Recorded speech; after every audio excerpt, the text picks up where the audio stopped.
Jesus, or the evidence of the Bible as such, though there's plenty of room for ordinary non-theistic historical dispute. Let's say the Channel 9 60 Minutes team, or better perhaps the ABC Four Corners team, was actually there and did a documentary. It's all on tape, the crucifixion, the cave with the missing person, and interviews with the witnesses and all that.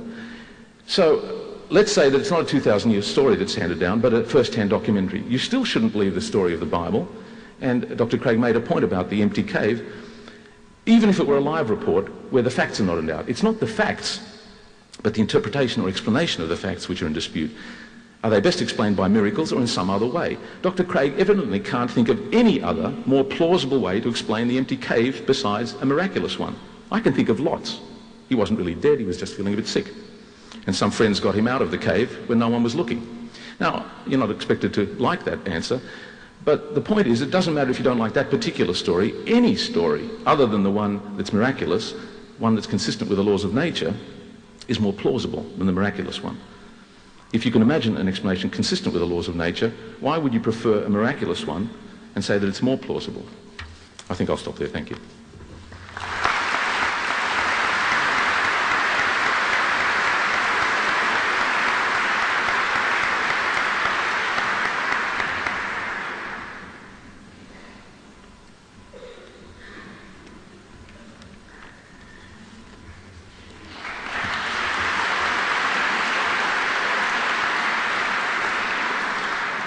In responding to Dr. Slezak's critique, I would like to pick up first on my third argument concerning objective moral values in the world.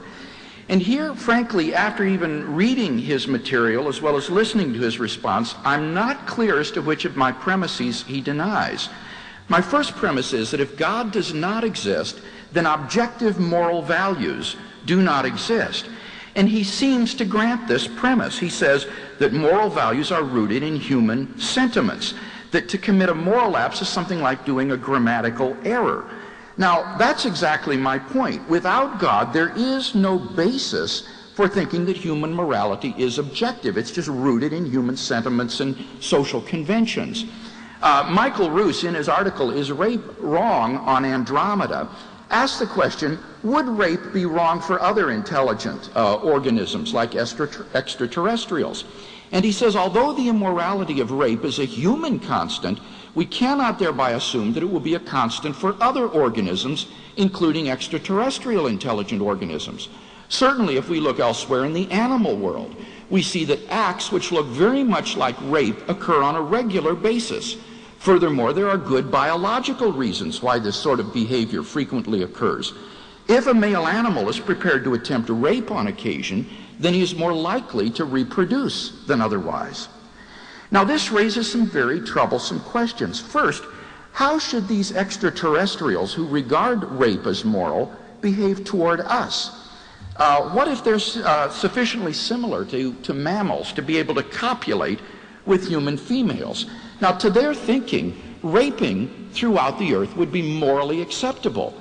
And if we protested, but we humans don't think that's right, then on Dr. Slezak's view, all that they would have to say is, well, that may be your human sentiments, but that morality doesn't apply on Andromeda, as Professor Slezak said. It's just an ephemeral result of your evolutionary conditioning, and our doing this is simply akin to a grammatical mistake. We speak a different moral language than you do, and for us, what we're about to do to you is perfectly acceptable. In fact, suppose these extraterrestrials were as superior to us as we are to pigs and cattle, and they decided to farm the earth and use us for laboring animals or even food. What could we say to show them that what they're doing is immoral or is wrong? There's nothing on an atheistic view that we could do to show them that human morality is objective. But secondly, why shouldn't the sexual predator rape if he feels like it? Extraterrestrials do it. Animals do it. Why shouldn't he do it? Dr. Slezak has no answer to this question. All he can say is that we humans feel that rape is wrong because it springs from human sentiments and conditioning. But so what?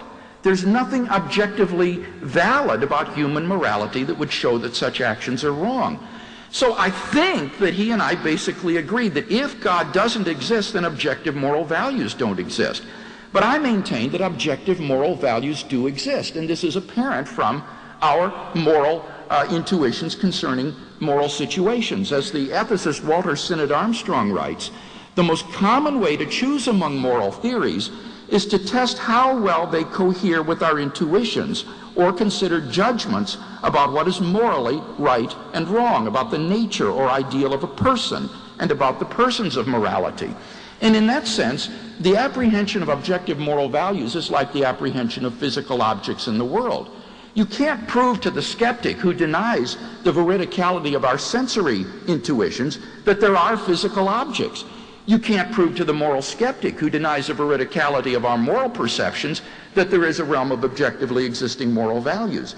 But in the same way that we believe in the reality of physical objects in the physical world, I think we're justified in believing in the reality of a realm of objectively existing moral values. So I think that if you agree with me that there are certain things that are really right and wrong, like child abuse, cruelty, and slavery, then you will agree with me that we need God as a transcendent foundation for those objective moral values. What about the evidence concerning the life, death, and resurrection of Jesus? Note that Dr. Slezak is prepared to grant the radical claims of Jesus, the facts of his empty tomb, post-mortem appearances, and origin of the disciples' belief. What he tries to do is to offer a counter-explanation, and I was astonished to hear him offer the old apparent death theory. This is the theological equivalent of the flat earth theory. It's been dead ever since D.F. Strauss nailed it in 1835. It has been abandoned by everyone. There's no contemporary historian who would defend the apparent death theory. Why? Well, simply because there was absolutely no doubt that the crucifixion was fatal to Jesus. The Romans were professional executioners, and they ensured the death of its victims by a spear thrust into the side of the crucified victim. Even if Jesus hadn't died, secondly, he would have certainly died of exposure in the tombs. He was bleeding from open wounds in the wrists, feet, and side without immediate medical attention. He would have certainly expired almost at once. Thirdly, even if he had revived, he was sealed inside a tomb with a huge disc-shaped stone across the door. There was no way that a man inside could get out. Fourth, even if he had gotten out, the appearance of a half-dead Jesus, desperately in need of medical attention and bandaging, would hardly have elicited in the disciples the worship of him as the risen Lord and the conqueror of death. The theory is ridiculous. And the theory finally turns Jesus into a charlatan, which is just a tawdry caricature of the historical Jesus. So that's why no contemporary historian thinks that the resurrection of Jesus can be explained away by apparent death theory. Dr. Slezak says, but it's a better explanation than a miraculous one. I would recommend, if he hasn't read it yet, to read John Ehrman's book, Hume's Abject Failure. That is this prominent philosopher of science's description of Hume's argument against miracles. The argument is completely fallacious. What is improbable is the hypothesis that Jesus rose naturally from the dead. I agree, anything is more probable than that. But that's not the hypothesis. The hypothesis is God raised Jesus from the dead, and there's nothing intrinsically improbable about that. And therefore, I think we have good grounds for believing that the best explanation of the evidence is that the disciples were telling the truth. God raised Jesus from the dead, and that entails that God exists. Finally, my fifth point was the immediate experience of God, and that's yet to be addressed in today's debate. In the absence of any good arguments for atheism, why shouldn't I believe in my immediate experience of God? Why shouldn't? I trust it. Why should I think it's delusory? God is real to me.